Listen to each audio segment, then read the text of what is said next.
Bonjour et bienvenue dans cette nouvelle vidéo un peu spéciale. Aujourd'hui je réponds à vos questions, celles que vous m'avez posées en commentaire ou en privé. Donc si votre question n'est pas traitée aujourd'hui dans cette FAQ, n'hésitez pas à la poser dans la barre de commentaires juste en dessous et j'y répondrai dans un futur épisode.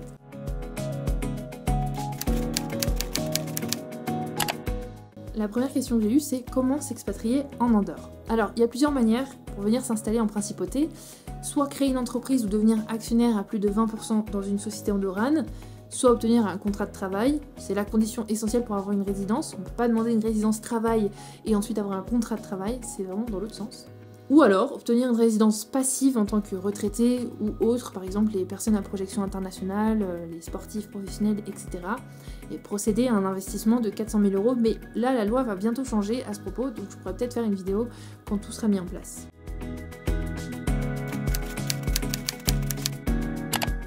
La deuxième question c'était qui peut venir vivre en Andorre.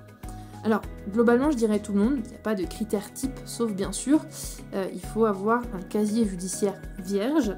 En fait, le plus compliqué sera dans les démarches, puisque Andorre demande à ce que les papiers soient apostillés via l'apostille de la haie, ce qui n'est pas possible dans tous les pays, et donc il doit y avoir des démarches différentes, je pense. Concernant le type de personnalité, on n'a pas besoin d'être un dingue de sport, de montagne ou de randonnée pour venir habiter ici. Par contre, il faut aimer la verdure, avoir des montagnes en face de chez soi constamment, et par conséquent ne pas avoir un horizon autant dégagé que si on était à la mer ou autre. Il faut pas non plus être frileux. Si vous venez du sud de la France, forcément il y a une certaine acclimatation, mais c'est pas horrible. Et étant originaire du nord de la France, j'ai toujours eu un climat humide, et je dois dire que depuis que je vis ici, les hivers sont moins froids et nettement plus agréables à vivre.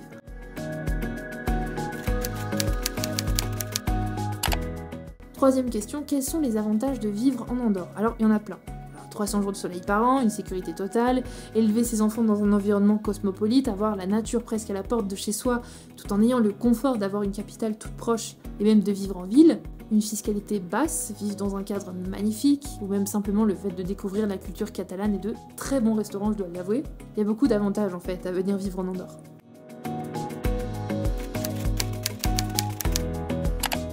Quel est le SMIC en Andorre? Alors, actuellement, le SMIC en Andorre, il est de 1157 € et Mais ce n'est pas vraiment une donnée pertinente puisque chaque catégorie de profession a un salaire minimum. L'Andorre a mis en place une grille de salaire pour toutes les professions, donc tout dépend du niveau de diplôme, du niveau de qualification et du poste. En termes de salaire moyen, il serait environ de 2300 € brut par mois, et en termes de charge salariale, c'est entre 5 et 10% du salaire brut.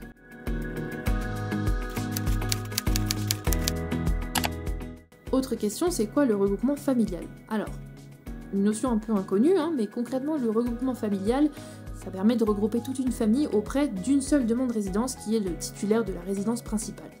C'est une démarche qui permet d'expatrier toute une famille en même temps, en mutualisant les démarches. Mais ce n'est pas compatible avec tout le monde.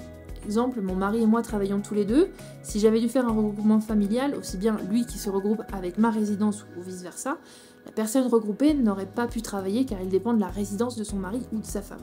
Si cela intéresse, je pourrais toujours en parler dans une prochaine vidéo. Voilà pour cette première FAQ, j'espère qu'elle vous aura plu. N'hésitez pas à poser vos questions comme je le disais au début de la vidéo en commentaire afin que je passe une partie 2. Et n'hésitez pas à liker cette vidéo et à vous abonner pour ne rien manquer. Et on se dit à très vite pour une prochaine vidéo.